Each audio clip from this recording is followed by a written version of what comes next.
Olá, bom dia. Está começando o Acontece Agora e você acompanha as principais notícias do Brasil e do mundo. Um acidente com um micro-ônibus deixou ao menos 2 mortos na rodovia Ademar de Barros, na região de Mogi-mirim, interior de São Paulo. 6 passageiros ficaram feridos, um deles em estado grave.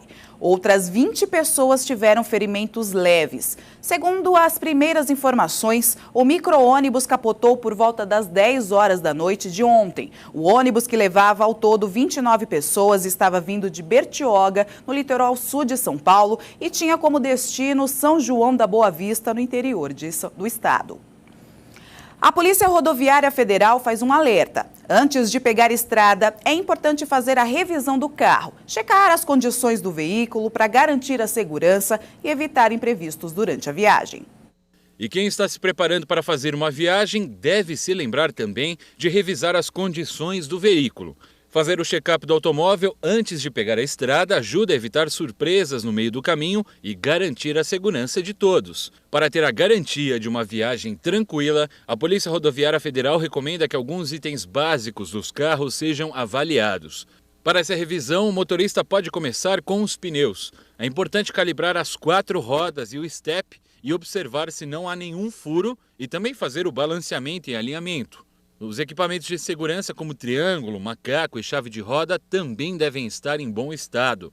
Avaliar as condições dos freios é fundamental. Vale checar se as pastilhas não estão desgastadas ou com algum ruído estranho. Confira a data do vencimento do óleo do motor e cheque se o nível de água está correto. É recomendável também conferir as condições do limpador de para-brisas, da bateria, das lâmpadas e fusíveis do carro. A Polícia Rodoviária Federal lembra que é importante que o motorista verifique se a documentação do veículo está em dia e também se informe sobre as distâncias, condições do tempo, existências de ponto de parada e postos de combustíveis pelo caminho. Juízes brasileiros recebem mais que um salário mínimo só de vale-refeição. Em alguns estados, o valor ultrapassa o piso salarial de professores. Um levantamento mostra que o benefício dado para alguns juízes pode chegar a quase R$5 mil. Em Pernambuco, o valor do vale-refeição de juízes chega a R$ 4.787, o equivalente a quase 5 vezes o salário mínimo em vigor, que é de R$ 998. Os juízes estaduais podem gastar em restaurantes e pagar a conta com dinheiro dos cofres públicos. Muitas vezes, o valor que esses magistrados ganham com refeições é mais do que as despesas do mês de uma família inteira. 23.700.000 beneficiários do INSS, por exemplo, recebem até um salário mínimo por mês. O salário médio dos magistrados estaduais é de mais de R$ 43 mil, bem acima do teto da área, que é de R$ 35 mil. Isso acontece porque o valor ainda inclui vários outros benefícios, como vale-refeição, auxílio moradia, auxílio pré-escolar e auxílio natalidade. E os valores e critérios desses auxílios podem variar em cada estado. Por serem verbas indenizatórias, elas são isentas de qualquer tributo, incluindo contribuição previdenciária e imposto de renda. Apenas 3 estados pagam auxílio alimentação até o valor vigente para o Judiciário Federal, que é de R$ 910 mensais: Maranhão, Paraná e Rio Grande do Sul.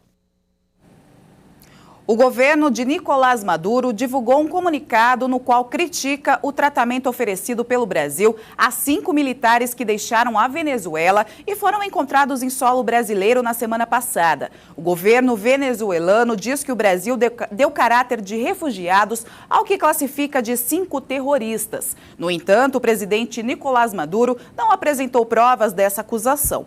Tampouco o Itamaraty confirmou ter concedido o status de refugiados aos militares.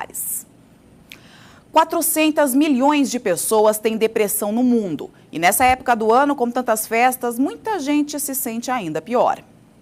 Para muitos, o clima de Natal e Ano Novo pode ser muito frustrante. E é nessa época do ano que os atendimentos no Centro de Valorização à Vida, o CVV, se intensificam. As ligações chegam a aumentar 20%.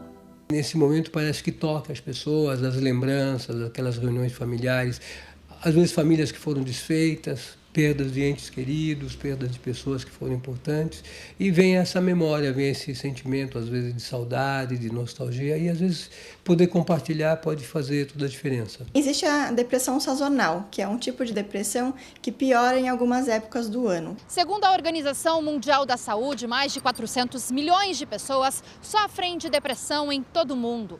Para se ter uma ideia, mais de 800 mil pessoas tiram a própria vida todos os anos. Só que no Brasil, 32 pessoas por dia se suicidam por causa da doença. A depressão é a doença mental que leva à maior taxa de suicídios. Os grupos de risco são os idosos, são os extremos da vida, idosos e jovens. E os jovens têm aumentado nas últimas décadas a frequência de suicídio. Adolescentes, adultos jovens têm aumentado.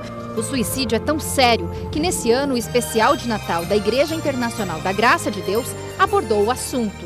Condenar os pensamentos de alguém, ao contrário. Qual é o sentimento que tem que haver em nós? Porque nós não olhamos, entenda, nós não devemos olhar como os homens olham. O homem olha o que está diante dos seus olhos. Deus olha para o coração. Que o Espírito que habita em nós, que é o Espírito Santo de Deus, possa nos levar a esse entendimento, a essa compreensão. Ficar atento aos sinais e procurar ajuda de um profissional quando os sintomas aparecerem ajudam a combater a doença, considerada o mal do século.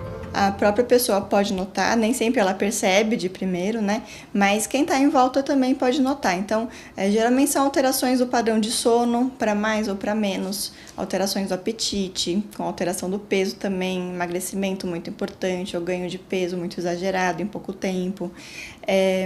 Alterações comportamentais, então a pessoa passa a se comportar de uma forma diferente do habitual dela. E um dos melhores remédios para combater esse mal é o apoio da família. É importante sempre, quando a gente notar um familiar com esses sintomas, ter uma conversa franca com a pessoa, Dar abertura para ela falar o que ela está sentindo, sem julgar, sem fazer críticas ao que ela está sentindo e dar uma afetividade. Esse é o primeiro passo para a pessoa falar se ela está de fato pensando em morte, se ela está realmente deprimida, angustiada. E aí, claro, a partir daí vai buscar ajuda, ajuda médica, com psiquiatra, que aí vai determinar qual é o tipo de tratamento para o caso específico. Eu fico por aqui, você acompanha outras informações na próxima edição, às 11 horas da manhã. Até mais!